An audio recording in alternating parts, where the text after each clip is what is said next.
Hey PegVlog! As some of you may know, I've been doing some psych studies to get some extra cash because I am a poor student and I don't have money for food most of the times. Anyways, so this recent one that I tried to sign up for required me to be a native English speaker, and I asked what that meant, and apparently that means I had to learn English when I was a baby. And to me that doesn't really mean that you're a native English speaker just because you learned it when you were said babby, because I don't know, something with the phonetics, learning and all that stuff, it doesn't necessarily just click into your brain when you're that little, because I'm an English major. I don't have an accent, I don't think. Sometimes I develop a British accent because I watch too many BBC shows, but my parents taught me not to have an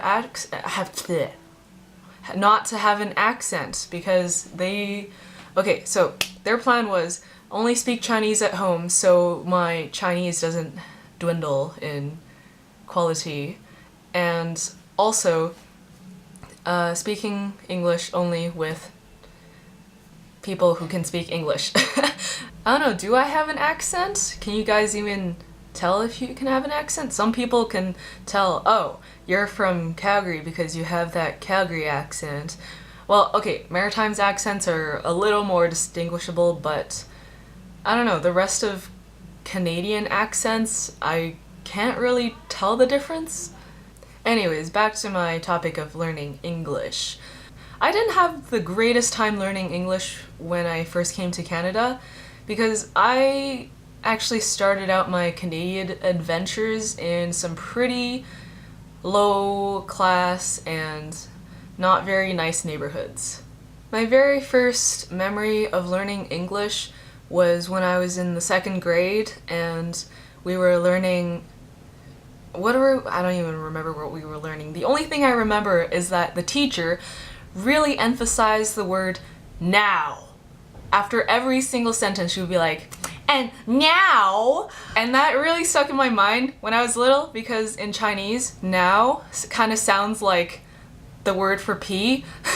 So when I was little, I was like, why does she keep saying pee? And I had to go home and ask my dad what it meant, and he's like, oh, no, it doesn't mean pee. I'm like, oh, okay. But that's how I learned the word now. And later in my life, in grade 7 actually, I learned about spare change. Okay, so this is the story of how I unintentionally paid off the school bully to stop bothering me. After gym 1 class, we were by the vending machines, and then the school bully, by the way, she is like one of those stereotypical school bullies, but like female. Like she's like super tall, like kind of butch, and like has the freckles and then always angry face, and she like pushes people, like she literally like shoves people like hey, you nerd, like stop being a nerd. So anyways, one of those school bullies, she's like coming out of the gym, right? And she's all, hey, does anyone have spare change? I would love a cappuccino right now. So I'm like, I didn't understand what the concept of spare change was back then. I thought, oh, spare change as in like, do you have extra change in your pocket right now? So I'm like, why, yes I do. I do have some change in my pocket right now.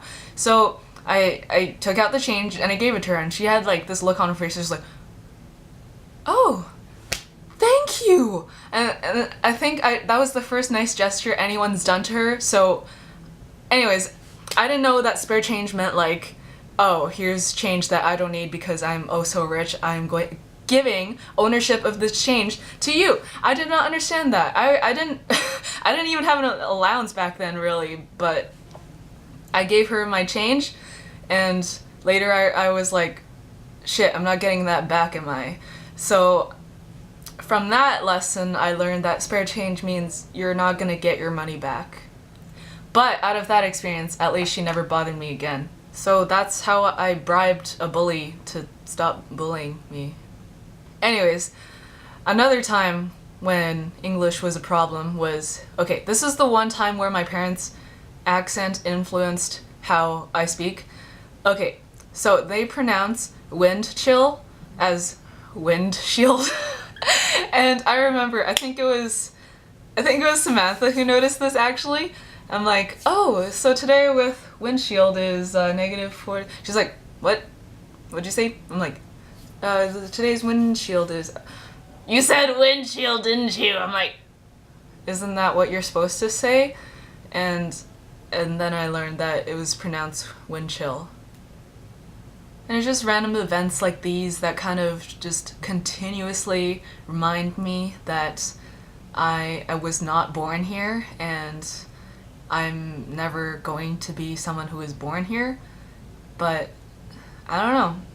It's okay. I don't regret my childhood. I have my own experiences. I mean, like, you guys probably wouldn't get some of the Asian jokes that I find really funny, but that's, I don't know, just a weird transition between generations, I guess.